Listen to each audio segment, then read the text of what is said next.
Magandang araw sa inyo lahat mga kaibigan, mga kapatid. Kumusta na kayo?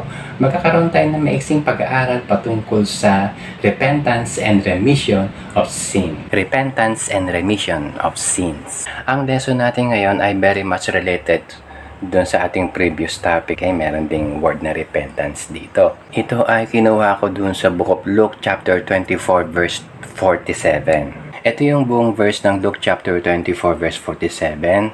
And that repentance and remission of sins should be preached in His name among all nations, beginning at Jerusalem. Maraming salamat sa mga kapatiran, kaibigan na walang sawa, patuloy na nanonood, sumusubaybay, nagre-react, nag-heart, nagla-like ng aking mga videos. Ang mga katagang ito ay sinabi ng Panginoon Kristo nung siya ay bumalik after na siya ay nag-resurrect. Maraming beses nagpakita ang Panginoon Kristo after His resurrection. Okay?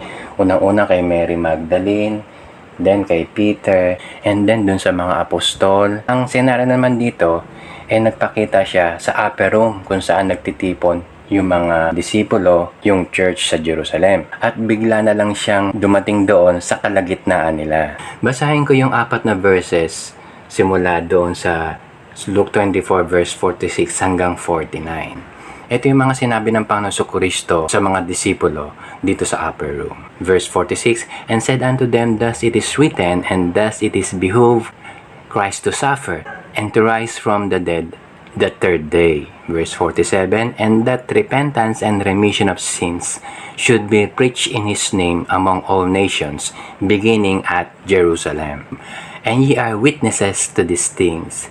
And behold, I send the promise of my Father upon you, but tarry ye in the city of Jerusalem until ye be endued with power from on high. Itong 4 na verses ang ating pag-uusapan, yung sinabi ng Panginoon Kristo bago siya umakyat dun sa langit. Umpisahan natin dun sa Luke 24 verse 46, yung verse sa itaas, na sinasabi rito, Thus it is written, and thus it behooved Christ to suffer and to rise from the dead the third day. Ang mga disipulo ng Panginoon Kristo ay maraming mga tanong at marami silang hindi nauunawaan sa mga bagay na nangyari na, lalong-lalo na itong pagkamatay at muling pagkabuhay ng Panginoon Kristo.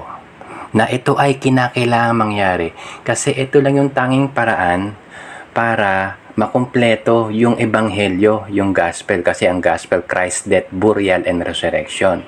At saka ito lang yung tanging paraan para mabayaran yung kasalanan ng sangkatauhan upang ang tao ay maligtas kung sino man yung sumampalataya sa Panginoong Hesukristo. Pag nagawa ito ng isang tao at siya ay sumampalataya sa Panginoong Kristo, sa ginawa ng Panginoong Hesukristo dun sa krus ng Kalbaryo, sa gospel, mahugasan ng kanyang kasalanan at siya ay maliligtas. Na sinasabi rito sa 1 John chapter 1 verse 7, And the blood of Jesus Christ, His Son, cleanseth us from all sin. At ang isang tao ay mapapatawad sa lahat ng kanyang kasalanan. Again, verse 47, yung verse ay baba, And that repentance and remission of sin should be preached in His name, sa pangalan ng Panginoon Kristo, among all nations, beginning at Jerusalem, na ipapalaganap sa buong mundo yung pagpapahayag ng Ebanghelyo at upang ang tao ay makatanggap ng repentance and remission of sins. Next, the last 2 verses, verse 48 and 49. Yung verse 48 muna, And ye are witnesses of these things. Maraming mga witnesses, mga saksi. Sa television may mga saksi. Subalit, ang totoong saksi ng Panginoong Hesukristo ay nagpapahayag ng repentance and remission of sins. And lastly, Luke 24 verse 49 yung verse ay baba, And behold, I send the promise of my Father upon you, but tarry ye in the city of Jerusalem until ye be endued with power from on high.